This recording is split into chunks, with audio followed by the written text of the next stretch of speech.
കട്ടപ്പന താലൂക്ക് ആശുപത്രിയുടെയും നഗരസഭയുടെയും സംയുക്ത ആഭിമുഖ്യത്തിൽ കട്ടപ്പന പഴയ ബസ് സ്റ്റാൻഡിൽ മഴക്കാലപൂർവ്വ ശുചീകരണ പരിപാടി സംഘടിപ്പിച്ചു.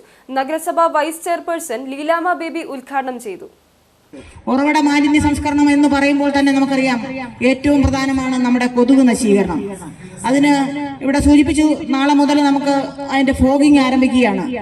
ഉറവിട മാലിന്യ സംസ്കരണം നമുക്കറിയാം, ഒരു പ്ലാസ്റ്റിക്കിന്റെ തുണ്ടോ ഒരു കുപ്പിയുടെ അടപ്പോ മാത്രം മതി ആയിരക്കണക്കിന് പതിനായിരക്കണക്കിന് കൊതുക് മുട്ടയിട്ട് പെരുകുന്നതിന്. അവയെല്ലാം വളരെ സൂക്ഷ്മതയോടെ നമുക്ക് നോക്കേണ്ടിയിരിക്കുന്നു. നമ്മുടെ നാടും നഗരവും വൃത്തിയാക്കുന്നതിൽ നമ്മളുടെ ഓരോ വ്യക്തികളുടെയും പങ്ക് അതിനകത്തുണ്ട്. ഓരോ വീടാന്തരം ആശാവർക്കർമാരും ഹരിതകർമ്മ സേനാംഗങ്ങളും ഇതിന്റെ ഭാഗമായി ബോധവൽക്കരണവും, അതുപോലെ അവർക്ക് പ്രവൃത്തി പരിചയം കുറവുള്ള ആളുകൾക്ക് അത് പ്രത്യേകിച്ച് അതിന്റെ ദൂഷ്യവശങ്ങൾ പറഞ്ഞ് മനസ്സിലാക്കുകയും ചെയ്യുമ്പോൾ നമ്മുടെ ഈ നഗരവും ഈ നഗരത്തിലെ വിവിധ വാർഡുകളും മാലിന്യമുക്തമാകുകയാണ്. ആരോഗ്യകാര്യ standing committee chairperson Thomas Michael അധ്യക്ഷനായിരുന്നു. കൗൺസിലർ ബേബി കുര്യൻ, ജനപ്രതിനിധികൾ, വ്യാപാരി പ്രതിനിധികൾ, വിവിധ സംഘടനാ പ്രതിനിധികൾ, ആരോഗ്യ പ്രവർത്തകർ, ആശാവർക്കർമാർ, കോളേജ് വിദ്യാർത്ഥികൾ തുടങ്ങിയവർ പരിപാടിയിൽ പങ്കെടുത്തു.